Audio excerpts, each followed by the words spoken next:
Now that's a girl. Y'all don't blew my phone up about these Real Housewives of Atlanta, and I didn't understand why. And they kept saying, "We can't wait to Dineva talk about Marlo and this date." And I was like, "Girl, what these? Listen." In this moment right now, I don't know whether to do a Housewives review or just sit here and spend an hour talking about Marlo in this damn day. Lord have mercy, Jesus, why this woman keeps setting herself up to be read. Nevertheless, Nessa girl, we is on time. I'm in New Orleans, calling you from the hotel room, honey. This is the last video I'm doing today, and I got to make myself over to the makeup studio because we're doing the Queen Supreme Court tonight live in New Orleans. But did you get into last night's episode of Housewives of Atlanta? I did not because I was down to the bar. But I got into it this afternoon before lunch. So let's just start. The episode opens up with Cynthia and Leon discussing Noelle going to college. Now, y'all, I had got real excited when we saw legs coming down the damn stairs, and then we heard a man's voice. I thought it was going to be Mike Hill. Lo and behold, it was Leon. Let me tell y'all something. A lot of people may consider what Cynthia and Leon doing as very modern, and it is, but I love it. I love the fact that I don't know what the circumstances around them splitting were, but they split. It was amicable, and they are friends. Like legitimately friends. I love it. Now, Cynthia was talking about Noelle going to college. And she said that she never went, so there were certain things she didn't understand. And I'm glad that Leon was there to bring Cynthia back to reality with certain things, because I feel like Noelle has the ability to manipulate and kind of take advantage of Cynthia's naivete and her being used to being fabulous for so long that she just expects everything to be fabulous. Everybody knows the ground rules for a child going to college, at least freshman year: no car and you live in the dorm. That's not for debate. The only freshmen when I was going to college that did not live in the dorm were the people who put their housing in a little too late and they couldn't get it for whatever reason, or freshmen whose parents had already purchased a home in the college town and they had older brothers and sisters. But if you're going to send your child away to college, give them the full-on experience. And yes, they need to be in the dorm and no car freshman year. It ain't nothing for you. There's nowhere for a child in college, quiet as it's kept, all 4 years. It ain't nowhere for your ass to be going other than to Walmart, to the library, and to class. And the way it typically works is a freshman will jump in a car with an upperclassman or take the campus shuttle or whatever to get to where they're going. So I'm glad that Leon was there to put his damn foot down. And I like the dynamic, the power dynamic between Cynthia and Leon, because Cynthia let it be known when Leon put his foot down, it is what it is. Now, Kandi and Todd and Shamari and Ronnie go to lunch. Now, here's the thing, y'all. Shamari and Ronnie with this open relationship, I'm sick and tired of hearing it. God knows I'm tired of hearing it. Like, I'm starting to feel like this open relationship must have been the selling point for y'all to get on the damn show, because you keep bringing it up. So I'm guessing, I'm just going to put this prediction out there in the air. Since we keep hearing about this open relationship, I'm guessing one of these open relationship people is going to stumble across our TV screen near episode 10 or 13 or something. Like, that's the only way it's going to make all this open relationship talk make sense. However, I do like the fact that Kandi and Todd and Shamari and Ronnie are like-minded in the sense that they're able to go and talk about being free and fluid about certain things. That was really cool. Now, this is the thing, though. Somehow or another, y'all at a dinner with Ronnie and Shamari, and you end up bringing up Porsha and Dennis again. It would just seem to me that Kandi just would have no interest in bringing up Porsha at all. And I even noticed Kandi's confessional this go round, and some of the things she was saying at NeNe's bourbon and beer, titties and food tartar party or whatever it was. Kandi, you are being uncharacteristically outspoken and shady, and this has never been you on camera. Now, everybody got it in them. I'm less interested in Kandi's outspokenness and shade and more interested in the why she's doing this now after 11 seasons. It's out of place for Kandi. And it's entertaining, don't get me wrong, but it's got me saying what is going on that she's now being this way. NeNe comes to Tanya's house. So it goes without saying that I guess Tanya was doing a little audition, a little yang around the Housewives or whatever. They trying to work her in. They got rid of Sheree, got rid of Kenya, so I guess they were trying to figure out some other little people. Tanya has yet to put her mark on me, just like Dr. Jared on Married to Medicine. Now with Dr. Jared, I don't know if it's because they didn't give her a chance. And the same thing with Tanya, if she hasn't had her moment yet. But Tanya don't give me that she's going to fit in with these girls at all. And I'm at the point, I'm going to give Tanya one more chance, but I'm almost at the point where I'm like, stop forcing this bitch on us. We don't want her. Her little panic room was cute or whatever. But with Marlo being the fashionista with all the Chanel and clothes and all of that, we need somebody to come to the table with more than just fashions and perfume bottles and purses. Like, y'all getting lazy over there. After 11 seasons of goddamn Housewives, we don't care about bitches being dressed anymore. We just don't. Like, show me a bitch with a business. You know what I'm saying? Show me a bitch with a house here and Twigwa and Gwilla and every other Twilla out there. Like, show me that. Show me a bitch with 2 husbands. A husband in the States and a husband overseas. Show us that. Show us a foreign bitch that's just doing business in Atlanta that's rich. Show us, I mean, there's just so many things you can. I always said, put an old rich bitch on there. We want the old lady sitting under the tree. Give us a bitch that been rich before these hoes so we can see what it looked like to be old, rich, fabulous, and messy. But this whole pretty, long hair with Chanel, it done got old. It's just old, y'all. NeNe invites Tanya to boobs and bourbon while at her house. And I'm very glad that she opted with boobs and bourbon because she caught a lot of hell for girls and gays because it was slightly offensive. And granted, NeNe is not a part of the gay community, so she would not understand the whole objectification of gay boys being a woman's accessory. I'm just glad she changed it to boobs and bourbon. Now, we see Porsha driving down the street in her Range Rover talking to whomever she was talking about, saying she was getting ready to meet with Kandi. And somebody buying Kandi gifts would be out of place for her because she's used to being a sugar mama and buying gifts. Porsha, you got you a good one in. You did. That was funny, and it is consistent with the television reputation that has been branded and built for Kandi. So, we'll ride with it.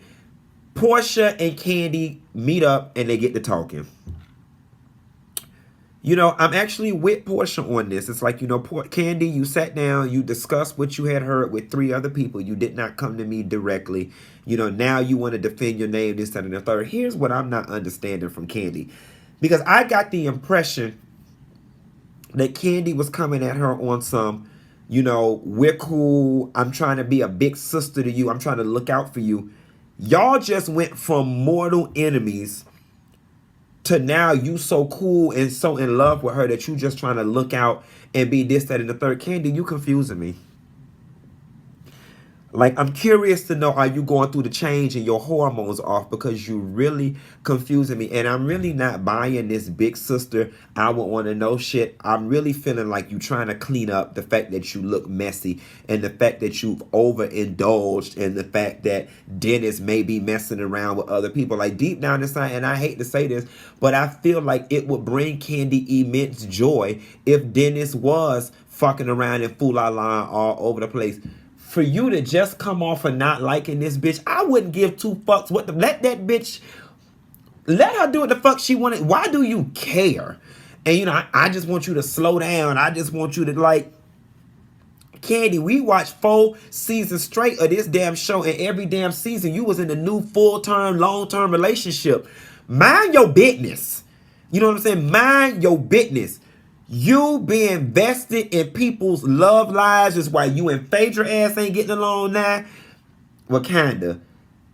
And you and that damn Porsha, when it comes to that Porsha, I would keep it very tea and crumpets. Very nice, very formal, very surface level. Get out of all of that. Because Kandi, with you being from Atlanta, now that I'm thinking about it, and Kandi, as much stuff as people say about you in Atlanta, and I'm not saying the stuff is true. I don't believe 80% of it is true. But you know what it feel like to be on that receiving end of, I heard my friend said this. You know that the best. It would seem to me that you would refrain from partaking in that behavior. And that's all I got to say on that. Noelle, Cynthia, and Leon get together for lunch. My throat hurt from doing all these videos. I got to do this show tonight. So pardon me for drinking this tea. They get together for lunch. And Cynthia want to get the damn girl a cocktail so she could train her. Lord have mercy, Jesus. I definitely get Cynthia's intent. But Cynthia, you can be ditzy as all hell sometime. And Leon was like, you trying to get the girl a damn cocktail at noon. And I get it. It's nervous energy. Maybe you should go to the damn college and visit. And sit down and talk with some of the friends that don't send their kids to college to get a better understanding of what's going on. Now, don't talk to NeNe. Because, you know, she went there, finished. And she sent Bryson, I don't know what the fuck for. Like, I think these days, people just want the satisfaction of saying they went. Let me tell you one thing. There's a difference between going and finishing. Okay? I don't acknowledge no bitch as having a college experience if they went for a semester or two, then came back home. When we sitting around the table, we talking about college and all our good years, you don't get the comment, bitch. You went, but did you finish? Okay? Anybody can go. But did you finish is a question. And yes, I'm a college snob. And for you hoes that didn't go and feel a kind of way, fuck you. Nevertheless, that was cute. Now we get to this wine tasting. Tanya and her husband pull up. I'm not calling this bitch Tanya. I refuse to. My brain can't even wrap myself around Tan. The bitch named Tanya.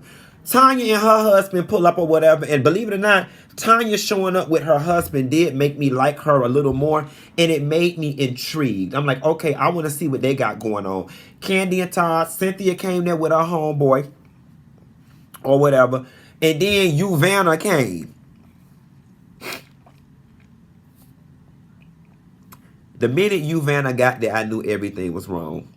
The orange clothes. You going to Chateau Elan and your husband decides to wear a Fendi t-shirt and some jeans. Don't get me wrong, your husband was fly for the club. We at Chateau Elan. So the fact that you live in Atlanta and you say you was the girl at the AUC, and the invitation says Chateau Elan, and that wasn't frame of reference enough for you and your husband to dress accordingly, says that maybe you was filming at the wrong production and you need to go over to Love and Hip Hop, because it was just painfully awkward and I was embarrassed for both of y'all. Not to mention you, Vanna, I've only known you for 30 seconds and you were drunk. You were drunk, baby. You were old lady sitting under the tree kind of drunk, like brown liquor and blues. Kind of, oh, that's a party. NeNe, let that be your next party. Brown liquor and blues. Bitch, you want some shit to pop off? Post some dog liquor and some goddamn Johnny Taylor and you see what the fuck happened, okay? Or some Tucker or somebody. Brown liquor and blues. Let that be your next party. And then the moment we've all been waiting for, and I'm going to take a moment. I'm going to fuck this slow. Marlo shows up with some random white man.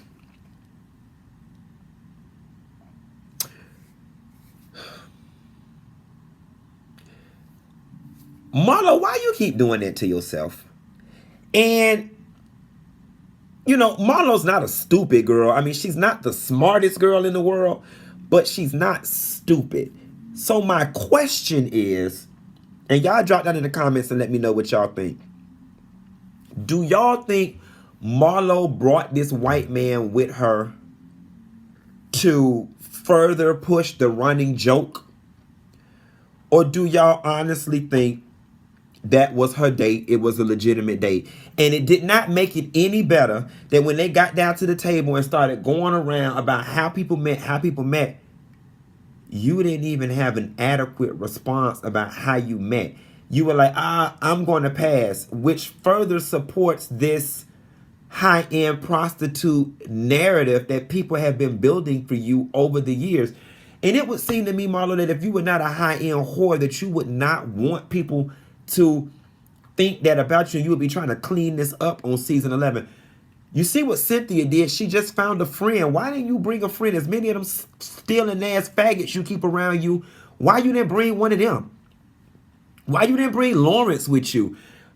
There's a shitload of people you could have brought. I would have rather you showed up with another woman that said you tested a lady pond than to bring this white man, and then once again you unable to tell us where the fuck this man came from and how you know him.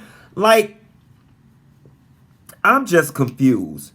Ivana then gets drunk and gets very aggressive, and her husband was upset. He was not here for it. You could tell this was not the first time Ivana has done this, and Ivana actually looks abusive. She looked like she beats that man's ass because she was fussing at him. What he got an attitude for? That man had his face down. He was so shamed because she was embarrassing him. Ivana, you were very embarrassing. Now here's the thing. Eva, you have already proven to be just one shady bitch. And shady to the point where it's starting to make it hard to like you, to be honest. Like, there's parts of you I'm looking like, like even, see, Eva, you would have to hang out with a quick bitch like me, because I really think somebody like me is the only person who can, like, keep your ass in check. You need a bitch like the rest of them girls. Eva, you too smart for the rest of them girls. That's what it is. You're too smart. You're too well versed in so many worldly things. So the shade you're able to throw goes above their head, and they don't catch it until moments later, and it's too late for them to recover. See, I'm the only hoe that could catch real quick, and serve it back to your ass in a way that would keep your ass balanced and in check. Much like the rest of them, it's hard for me to understand how you and that girl shared BFF and you didn't know who she was. It just is. I've got close friends who have friends that I've never met, but I'm so used to hearing them talk about them that when the girl said Ivana and she said Clark, a light bulb should have went off if you said Tiffany is your BFF and she's Tiffany's BFF. It's hard for me to believe that you don't be on the phone with Tiffany and Tiffany don't be like, yeah, girl, last week me and Ivana went to eat. You've heard that name before. Cut your shit, Eva. And last but not least, y'all, Porsha reveals to Dennis that she was pregnant. Porsha had been pregnant. Porsha ass was pregnant when this goddamn show started, if you let me damn tell it. Porsha was pregnant when their mama went and met Dennis. Porsha was pregnant when she went and met Dennis. Well, now she was drinking alcohol then. I've said this in a previous video. I do think Porsha and Dennis are moving way too fast. However, it ain't my relationship. And despite the fact that I think they're moving too fast, it does seem as if they're both on par and on board with what's going on. Dennis was legitimately excited. He was crying. It seems to be working. I mean, hell, Shamari says she fucked Ronnie the next day at the hotel, so it wasn't even 24 hours. She gave up the puss in about 15. So, and look at them. So Dennis and Porsha, it can work. Does it work in most instances this quickly? No, and I think that's why everybody has so much to say about it, and it's atypical and it's weird. So Porsha is going to have to make a certain allowance for people side-eyeing this relationship and having comments, because Porsha, this shit ain't normal. Nevertheless, I hope it works out for them. And y'all, that was Housewives. I mean, outside of Marlo bringing that man up in there and Ivana getting drunk to the thing, sending the whole dinner left, there really wasn't a lot going on. Woo! 3 videos in one day, and we got a show tonight. I am finna get off this line and rest. Be sure to like and subscribe, and that's a girl. I'll call you tomorrow. Bye.